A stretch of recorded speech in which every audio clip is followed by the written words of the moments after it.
Covid vaccine अब पूरे दुनिया के बाजारों से होगी वापस। एस्ट्राजेनेका ने अपनी वैक्सीन की खरीद फरोख्त पर लगाई रोक। यूके कोर्ट में वैक्सीन के साइड इफेक्ट्स के कबूलनामे के बाद कंपनी ने लिया बड़ा फैसला। एस्ट्राजेनेका के फॉर्मूले पर भारत में बना है कोविशील्ड। सोशल मीडिया पर विवादित पोस्ट मामले में कर्नाटक पुलिस ने बीजेपी अध्यक्ष जेपी नड्डा को भेजा समन। नड्डा के अलावा बीजेपी के IT cell chief Amit Malviya को भी भेजा समन। पुलिस ने दोनों नेताओं को पेश होने के लिए 1 हफ्ते का दिया समय। मोदी ने चुनावी भाषण के दौरान पहली बार लिया अडानी अंबानी का नाम। मोदी ने कहा कि कांग्रेस ने इस चुनाव में काले धन के कितने पूरे पैसे मांगे।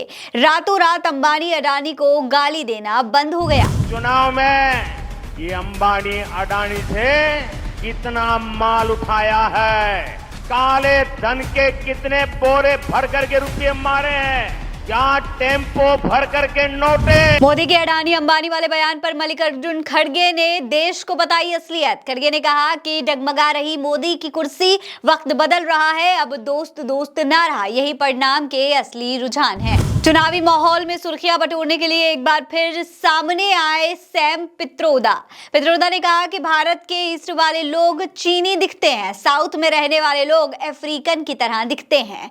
कांग्रेस नेता जयराम रमेश ने कहा कि यह बयान अत्यंत दुर्भाग्यपूर्ण और अस्वीकार्य है। सैम पित्रोदा द्वारा भारत की अनेकताओं को जो उपमाएं दी गई हैं वो बिल्कुल गलत है, दुर्भाग्यपूर्ण है और अस्वीकार्य है, बिल्कुल अस्वीकार्य है। भारतीय राष्ट्रीय कांग्रेस इन उपमाओं से अपने आप को पूर्ण रूप से अलग करती है और इसका खंडन करती है।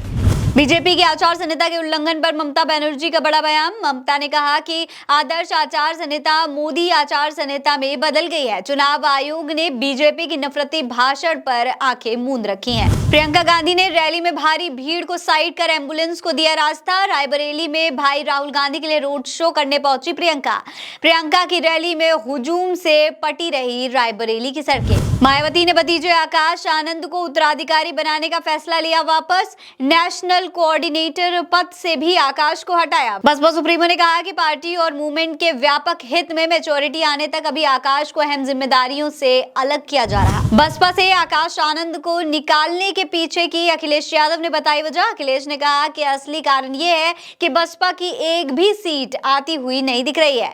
बसपा के अधिकांश समर्थक इस बार संविधान और आरक्षण बचाने के लिए इंडिया गठबंधन को दे रहे हैं वोट। एनडीए सांसद प्रज्वल रेवन्ना को लेकर विदेशी मीडिया ने कहा कि भारत के प्रधानमंत्री का मास रेपिस्ट के साथ था कनेक्शन। द ऑस्ट्रेलिया अखबार ने कहा कि नरेंद्र मोदी जानते थे कि उनका सहयोगी मास रेपिस्ट है। तो दोस्तों ये है आज की तमाम बड़ी खबरें। इसी तरीके की और खबरें देखने के लिए आप उल्टा चश्मा यूसी को सब्सक्राइब कर लीजिए। नमस्कार।